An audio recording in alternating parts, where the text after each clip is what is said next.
안녕하십니까. 오늘은 의사가 바라본 정부의 코비드-19 방역 및 백신 수급 정책의 문제점에 대해서 말씀을 드리고자 합니다. 코비드-19 대유행 발생이 곧 만 2년째에 접어듭니다.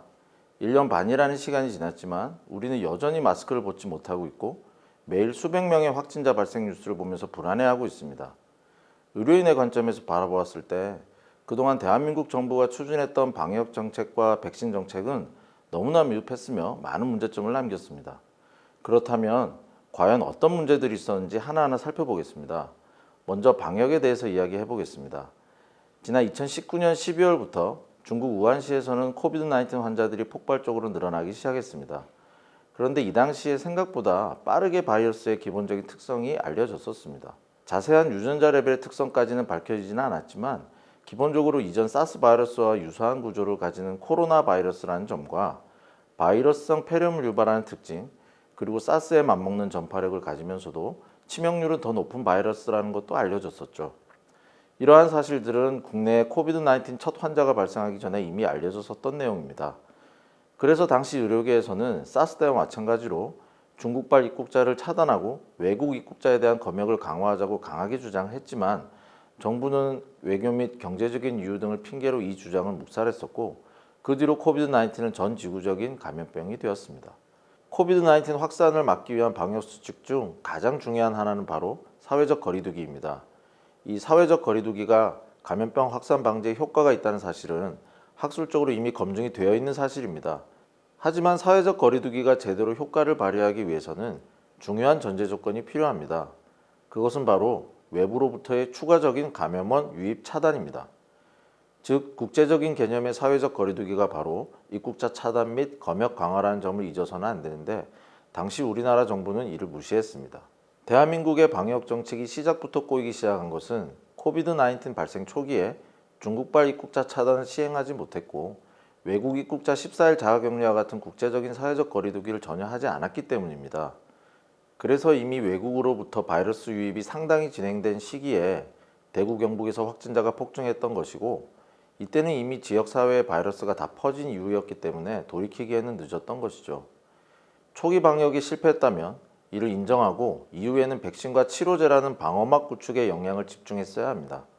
그러나 이 부분에서도 정부가 보인 대응은 실망스럽기만 했습니다.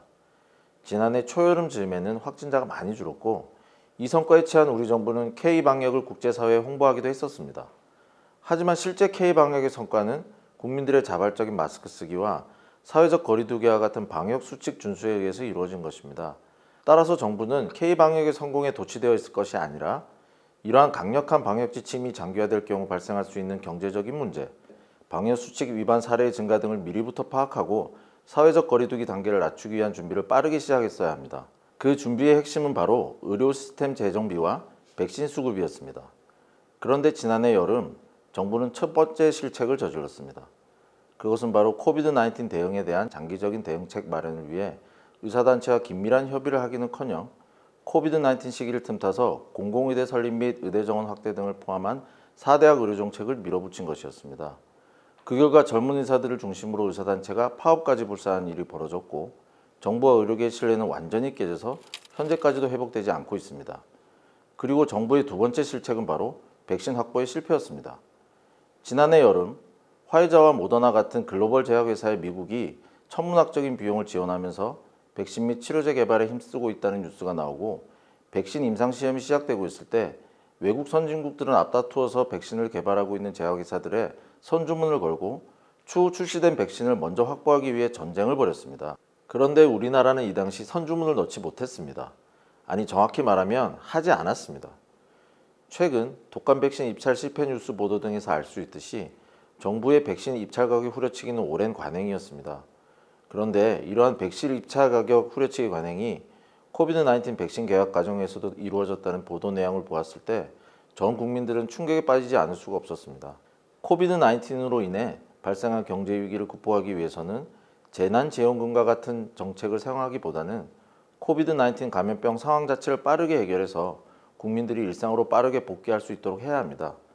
이를 위해서는 미국, 일본, 유럽 할 것 없이 외교력을 통해 검증된 백신을 최대한 빨리 그리고 많이 확보하고 국내의 백신 생산 인프라도 구축해야 하는 겁니다. 그리고 백신의 접종 속도도 중요합니다. 백신 접종 속도를 높이기 위해서는 국민들에게 백신의 안전성과 접종 필요성을 지속적으로 강조해야 하고 기존의 독감 백신 접종 인프라를 최대한 이용해야 합니다. 보건소뿐만 아니라 각급 병의원이 접종 사업에 적극적으로 나설 수 있도록 코비드-19 접종 수가를 인상하고 화이자 백신처럼 냉동 상태가 유지되어야 하는 백신 접종을 위해 의료기관의 냉동고 및 인력을 지원하는 등 적극적인 지원책을 써야 합니다. 코비드-19는 독감처럼 매년 유행할 가능성이 높습니다. 정부의 목표와는 달리 의사들은 코비드-19 제로 사회는 오기 힘들다고 예측하고 있습니다. 따라서 매년 백신 접종을 할 수 있는 인프라를 구축하고 추후 개발될 경구 치료제 확보도 미리부터 준비해야 합니다.